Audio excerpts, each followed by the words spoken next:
I didn't even mean to pick it up that night. It had slipped out of his coat pocket while I was hanging it by the door. A simple band, nothing flashy, just enough weight to feel like a promise. I stood there with it in my palm, the TV murmuring low in the background, dinner half-plated on the counter, wondering if I was supposed to see it or not.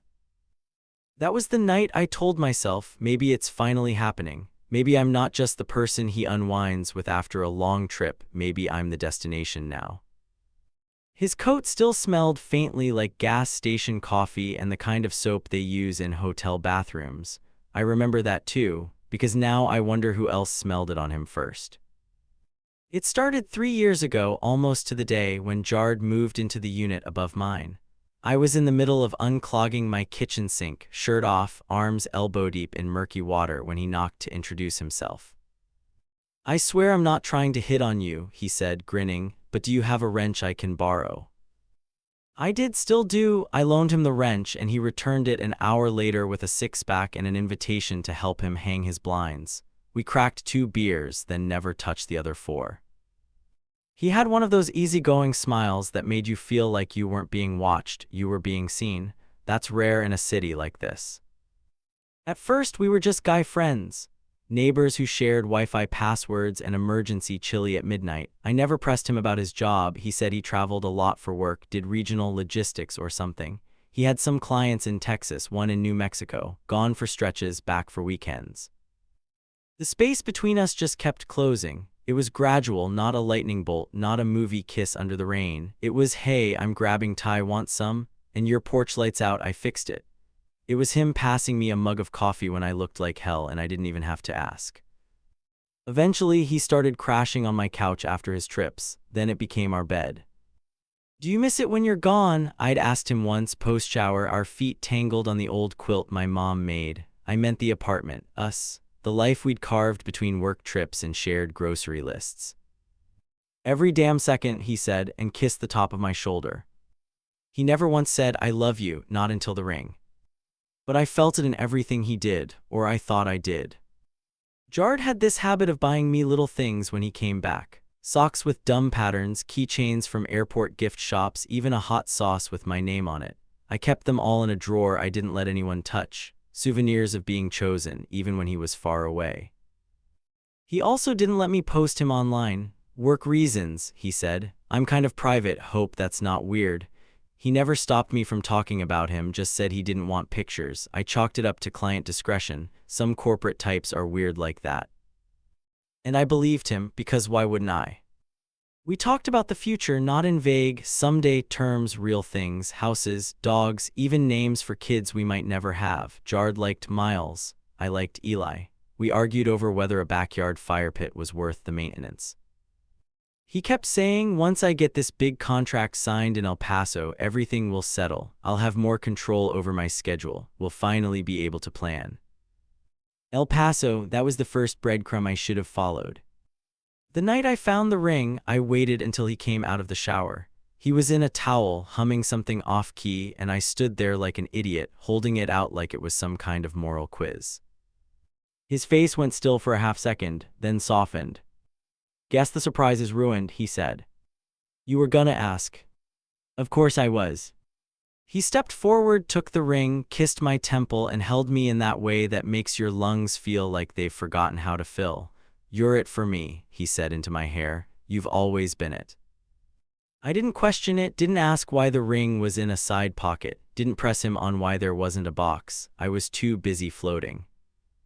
We didn't make a big announcement. I was fine with that. He said he wanted to plan something quiet but meaningful, just us, a couple of friends, maybe a lake house weekend. It didn't have to be legal right away. "You know I'd marry you at a bus stop if that's what it took," he said one night, half asleep. But we didn't set a date, didn't pick a location. He was gone more often after that. "El Paso," he said, trying to close the deal. I missed him more than I expected to. And then the mail started coming. It started with a bank envelope addressed to him but to my apartment. Not unusual. We sometimes got each other's mail. But this one said change of address confirmation, forwarding from an address I'd never seen, Pecan Ridge Lane, El Paso, Texas. When I asked about it, he brushed it off. "Just the corporate apartment the company's putting me up in," he said. "They needed a physical address for tax stuff." Made sense. Then came the medical bill, an ER visit, same address, date of service, a weekend he said he was in Phoenix. I didn't ask, I told myself I trusted him, that's what love meant, right? But I started Googling anyway. Pecan Ridge Lane was real. I found pictures of the apartment complex, beige stucco, identical units, a pool with faded deck chairs, nothing special, but it was livable, settled. Too settled.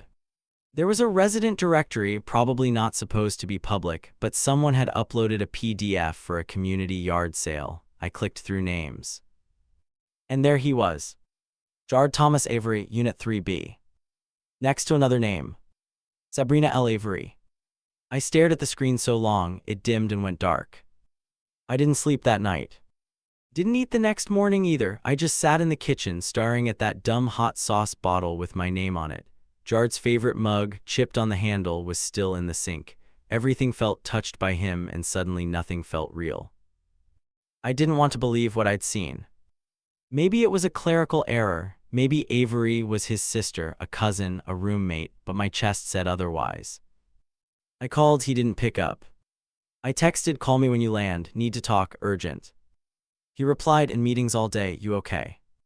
I didn't answer. That weekend I booked a flight to El Paso. I packed light, just a carry-on and the confirmation email for a 2-night stay at a chain motel off I-10, 20 minutes from Pecan Ridge Lane. I told myself I wasn't going there to snoop. I told myself I just needed to see for myself, to rule it out, to breathe. The morning I landed, the sky was already split wide open with heat. The air outside the terminal felt like a hairdryer on high, and my shirt clung to me before I even made it to the rental kiosk. I remember fumbling with the keys to a compact red Kia and thinking, if I'm wrong, I'll feel like the world's biggest asshole. But if I was right, Pecan Ridge wasn't gated. Just a low, beige complex with palm trees lining the cracked parking lot and units stacked in L-shapes around patches of dead grass. There were toys scattered by one of the stoops, a pink scooter, a plastic helmet, a soccer ball soft with dirt. Someone had scrawled chalk hearts near the laundry room entrance. I drove by slowly the first time. Unit 3B was second floor, corner apartment, blue curtains, a wind chime on the balcony. No sign of Jared. I parked across the street and waited. 2 hours in, a black Honda pulled into the lot. I ducked slightly, even though I knew how ridiculous I looked, a grown man sweating through his t-shirt, parked in a rental car across from a family complex like some low-budget pie. The man who got out looked like Jared, same frame, same walk, same way of rubbing his neck after driving. And then a woman opened the door. Brown hair, sleeveless top, no shoes. She stepped out, smiled, and kissed him. Not on the cheek, on the mouth. I sat there and felt something in my stomach break open. He didn't look around, didn't act like someone living 2 lives. He looked like a man coming home. She handed him a toddler, maybe 2 years old. The kid squealed, threw his arms around Jared's neck. Jared spun him once, laughing. They walked inside. Door shut. I drove back to the motel and vomited into the bathroom sink. The mirror above me didn't feel like mine anymore. My face didn't match the voice in my head. Everything felt like a bad improv scene I was failing to keep up with. How the hell long had this been going on?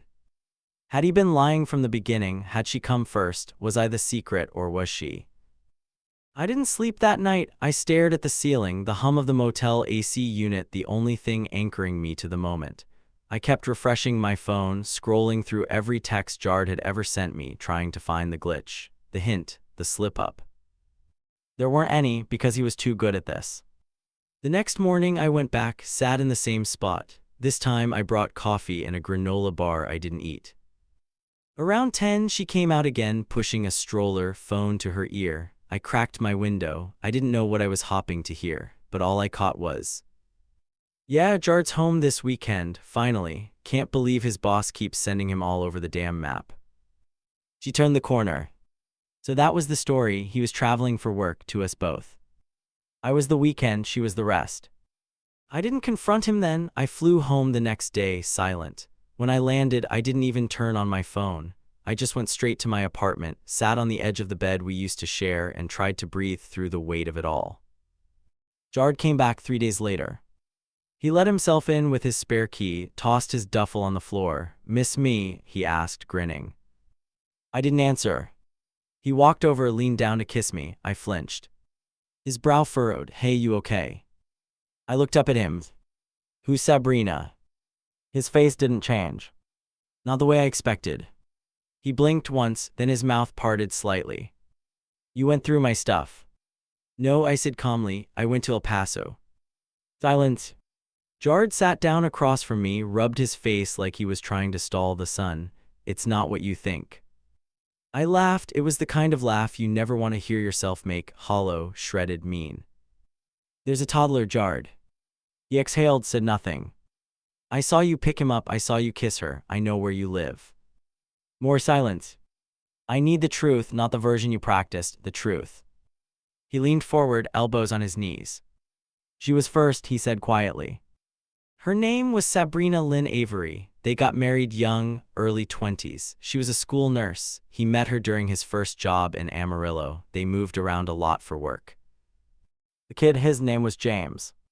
He swore things got bad a few years in, said they grew apart, argued a lot, slept in separate rooms. He started traveling more, found excuses not to be home. One day he just kept going. And then he met me. You could have divorced her," I said. "You could have told me." "I was going to." "When? After we got married, on our anniversary." "I didn't plan it like this."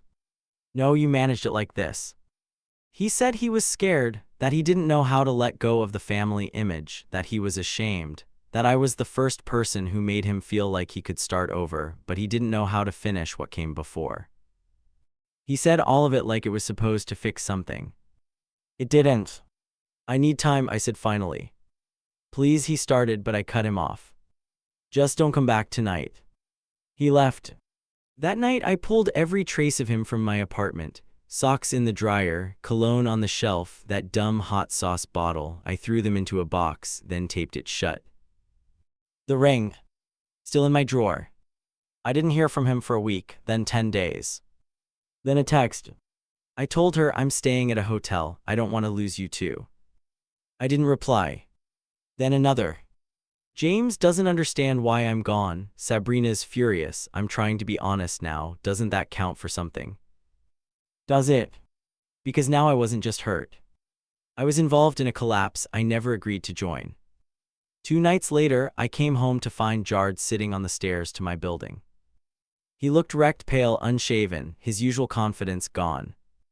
"Can I talk to you?" he asked. I said nothing, just unlocked the door and let him follow. He stepped inside like he still lived there, hesitated just past the doorway, eyes flicking toward the empty wall where his jacket used to hang, the coffee mug that was no longer on the shelf. I didn't offer him a drink, I didn't sit. "I only need 15 minutes, he said, voice low. "You've already had 3 years, I said. "You've used them well." He flinched at that, visibly. Good. Jard looked thinner. I hadn't noticed until then, or maybe I just hadn't looked closely since the night I found the ring. His cheekbones were sharper, his shirt looser at the collar, a man unraveling or pretending to. "I told Sabrina everything," he said. "I told her about you, about the proposal, about the double life." He paused, watched me. I didn't speak. "She kicked me out, took James, and went to stay with her sister-in-law's Cruces. Says she's done, she might file, I don't know." He rubbed the back of his neck like he always did when he was cornered. "I didn't come here to ask for forgiveness. I know that's not something I've earned, but I need you to know that you weren't just an escape. You weren't a mistake. I meant it every minute." I crossed my arms. "That's supposed to make me feel better." "No," he said, "but I thought you deserved the truth." We stood in silence for a while, just breathing in the same room like strangers stuck in an elevator. Then I asked the question that had been gnawing at me since El Paso. "Did you ever think about telling me before I found out?" He hesitated, and that was my answer. "I thought about it," he admitted, "but every time I got close, I panicked. You were the only good thing in my life that didn't feel broken, and I couldn't figure out how to keep you without losing everything else." "You never had to keep me," I said quietly. "You just had to be honest." That broke something in him. He sat down heavily on the edge of the couch, hands in his lap like a school kid waiting for a verdict. I'm not going back there, he said, not to her, not to that life. It wasn't real anymore. You think this one was? He looked up and for once didn't try to defend himself. No, he said, not if it was built on a lie. I didn't throw him out that night. That's the part I'm still a little ashamed of. I let him sleep on the couch. I told myself it was because I needed answers, closure, but the truth is, I just wasn't ready to cut the cord. Not yet. I lay in my bed, wide awake, listening to his breath from the other room. Every inhale sounded like a question I didn't know how to answer. The next morning, he was still there. He made coffee, didn't ask how I take it, just made it the way I like, almond milk, 1 sugar, no talking. I took it from him without looking at his face. Do you want me to leave? He asked. I didn't reply. Because I didn't know. We lived in that limbo for 4 more days. No kisses, no touches, just 2 ghosts sharing an apartment neither one fully belonged to anymore. On day 5, I woke up to find him gone. He left a note. I'm going back to El Paso. I need to fix things with James, not for Sabrina, for my son. I'll be honest this time, you don't owe me anything, but I'll wait however long it takes. I stared at that note for an hour. Then I put it in the drawer next to the ring. Weeks passed. I deleted every draft of a message I wanted to send him. I avoided the coffee shop where we met friends. I ignored every photo that had him in it. I thought maybe that was it, the quiet fade out. But Jar didn't disappear. It started small, a forwarded article about sourdough starter tips, a photo of a cat that looked like the one that used to sit on our porch, a text on my birthday, no pressure, just thinking of you, hope you're okay. I didn't reply to most of them. Until I did. I asked, how's James? He replied with a photo. Jard holding his son at the zoo, both wearing matching caps, both smiling in the same lopsided way. He started daycare, Jard wrote. He's obsessed with dinosaurs now, also thinks I'm Batman. I smiled. I hated that I smiled. I let myself ask more questions, slowly, carefully. He didn't deflect, didn't spin. He told me Sabrina had filed for legal separation, that he was co-parenting from a furnished studio 15 minutes away, that he had a family therapist, that he saw James every other weekend, sometimes more. He never once said, I'm coming back. He just let the facts speak for themselves. Maybe that's what made it worse. Because part of me wanted him to beg. 2 months later, he asked if we could meet. In public, he added quickly, no pressure, just coffee. I said yes. We met at a neutral cafe, one neither of us had ever been to. Quiet, brick walls, wooden tables, a barista who didn't recognize either of us. He stood when I arrived, nervous hands, clean-shaven, eyes tired but honest. I didn't know if you'd show, he said. I almost didn't, I replied. We talked for 2 hours. About James, about therapy, about trust, about the weather. He didn't ask to move back in, didn't suggest we pick up where we left off, he just said. I'd rather rebuild from the ground than fake what we had again. And I believed him. Which scared the hell out of me. Later that night, I stood in my kitchen again, staring at the same drawer where the ring still sat. I opened it. Held the band. Still cold. Still heavy. There's no manual for rebuilding something that never really had a clean foundation. People talk a lot about forgiveness like it's a light switch, something you either flip on or leave dark, but it wasn't like that for me, not with Jard. With him, it felt more like relearning how to stand in a house you helped build, only to realize the beams had been borrowed from somewhere else. And still, part of you remembers what the light looked like through the windows. We kept it slow, I made that clear from the start. Once a week we'd meet for coffee, neutral places, no overnights, no promises. I told him I needed consistency, not more declarations. I'm not asking you to take me back, he said the 3rd time we met. I'm asking you to let me show you who I am when I'm not hiding. He was different. Less polished, less performative. He talked more about James than about himself. He took blame without immediately trying to dilute it. I asked him once, what would you have done if I hadn't found out? His answer was quiet. I probably would have lost everything. Sabrina, according to him, was staying civil. She'd gotten a new job across town. They worked out a schedule that let James have regular routines. Jard had started going to therapy for real this time. Individual sessions, family sessions, even a support group for fathers trying to co-parent after separation. I didn't check up on it, didn't stalk his social media. I told myself if I have to verify his honesty, there's no point rebuilding. So I waited and watched. 6 months after the day I flew to El Paso, Jard asked if I wanted to see his place. Just for dinner, no expectations. He said he'd cook. I went. It was a modest one-bedroom in a converted duplex, pale green walls, a second-hand couch, a line of plastic dinosaurs on the windowsill. You brought James here, I asked, smiling. He nodded. He's very opinionated about where the T-Rex belongs. Dinner was spaghetti, nothing fancy, but he made it from scratch with a recipe I'd emailed him a year ago after a night we stayed up watching cooking shows. I couldn't decide if it felt like nostalgia or closure. After we ate, we sat on the couch with 2 mugs of tea. He didn't reach for my hand. Didn't lean in. He just asked, do you think we're still compatible, or are we just holding on to a memory? I didn't answer right away. Then I said, I think compatibility isn't the problem. I think I don't know who I am around you anymore. He nodded, that's fair. I stood to leave not long after. He walked me to the door. There was no hug, no kiss, just a pause. Thank you for coming, he said. Thanks for dinner. In the weeks after that, I saw less of him by design. I needed to find my own rhythm again. I signed up for a pottery class, started running again, got drinks with coworkers, spent weekends hiking or just walking aimlessly through neighborhoods I didn't know. And somewhere in the quiet, I stopped checking my phone every 10 minutes. I stopped wondering if Jard had texted. Stopped hoping he would. But one Saturday in March, he called. Not texted, called. I answered. His voice was tight, off. It's James, he said. He's in the hospital. He'd fallen off the playground slide at daycare, broken his arm, nothing life-threatening but enough to send any parent into a tailspin.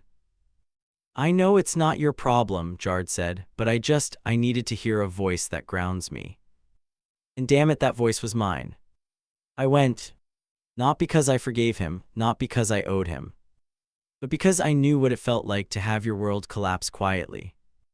When I got there, James was asleep. Jard looked like he hadn't eaten in days. I sat with him in the waiting room, didn't speak, just stayed. At some point, he leaned his shoulder against mine. I let him. That night, as I was leaving, he said, You didn't have to come. I know. I'll never stop being sorry. I know that too. A week later, I got a letter in the mail. Not a text, not an email, a real handwritten letter. It was 3 pages long. He talked about how he'd started writing to process his therapy sessions, how the group had encouraged him to write letters he might never send, but he wanted me to have this one.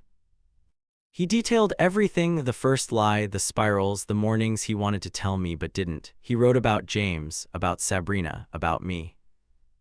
About how he was learning to want honesty more than comfort. About how he was willing to live alone forever if that's what it meant to stop hurting people. He didn't ask me to come back. He just said, I'd marry you without a ring if you ever asked me to, but I'll never expect it again. That letter sat on my nightstand for a long time. One night I reread it 3 times. Then I opened the drawer again. The ring was still there. But it didn't feel cold anymore. It felt like a question. I saw Jard again a week later. At the same cafe we'd met months ago. He didn't bring up the letter, didn't push.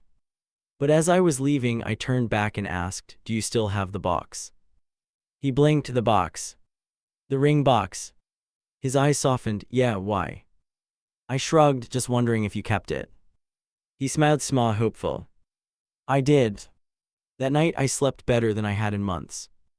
Not because I made a decision, but because for the first time, it felt like the decision was mine. It took me another month to decide. Not because I didn't know how I felt. I knew, somewhere in me, under all the bruises and wariness, I still loved him. That hadn't gone away.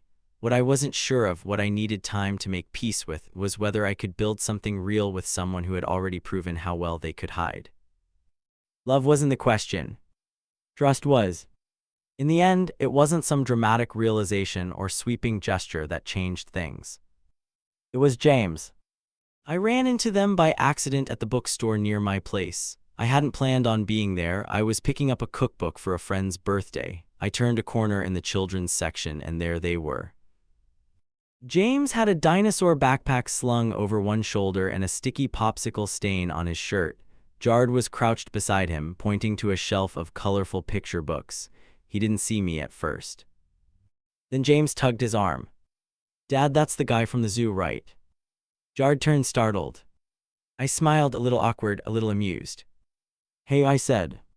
"Hey," Jard echoed. He stood, cleared his throat. "Didn't expect." "It's okay." James waved a tiny hand at me. "You gave me chips." I laughed. "I did." We all sat together for 10 minutes. James showed me his new book, something about space robots. Jard didn't say much, just kept glancing at me like I was a mirage that might vanish. When it was time to go, James hugged me, out of nowhere, just ran up and latched on like we were old friends. Jard looked like he might cry. After they left, I stood in that aisle a long time, staring at the spot where they'd been. That night I texted Jard. "Still have that box?" He replied instantly. "Yeah, always." "Why?" "Because I never stopped hopping." A week later, we met at the lake. Not for a proposal, not for some cheesy vow redo, just for air, water, quiet. We sat on a bench overlooking the dock. It was late afternoon, the kind of sky that makes the sun look soft and tired. Kids shouted in the distance. Ducks drifted past. Jard handed me the box. "I won't ask you," he said. "I won't put pressure on this. I just want you to know it's here if you ever want it." I opened it. Same ring. Same weight. But it felt like something new now. Not a lie, not a manipulation, just a possibility. I held it in my palm. Then I took his hand. "I don't know what this looks like yet," I said. "I'm not promising a timeline. I'm not wearing a ring on a finger, but I'm here." His eyes shone. "I'm here," I repeated, "and I'll stay as long as honesty does too." He didn't speak. He didn't need to. We didn't move back in together right away. We dated again, for real this time. Sunday breakfasts, Thursday night check-ins, family therapy when it made sense. I met James properly, slowly, gently. We built routines from scratch. Some days it still felt fragile. Other days it felt like home. But this time everything was above water. No secrets, no backup lives, no code switching between personalities. Just a man who made a mistake. And another man who chose to believe people could learn from them. One morning, nearly a year after the bookstore run-in, we woke up together in the apartment we picked out, one with 2 bedrooms, in case James needed to sleep over. I rolled over. Jard was already up making coffee. He handed me a mug. "Same way you used to." I sipped. Then I reached into the drawer beside the bed and slipped on the ring. He saw. His face cracked into the smallest, quietest smile I'd ever seen. "You sure?" he asked. I nodded. "I am now." We never threw a wedding. No tuxes, no vows, no big announcements. But we started telling people we were engaged again. And this time, I didn't care if there were photos. This time, I knew where he was when he wasn't with me. This time, the life we were building had only one version. If this story moved you, subscribe for more real-life confessions and emotional journeys like this one.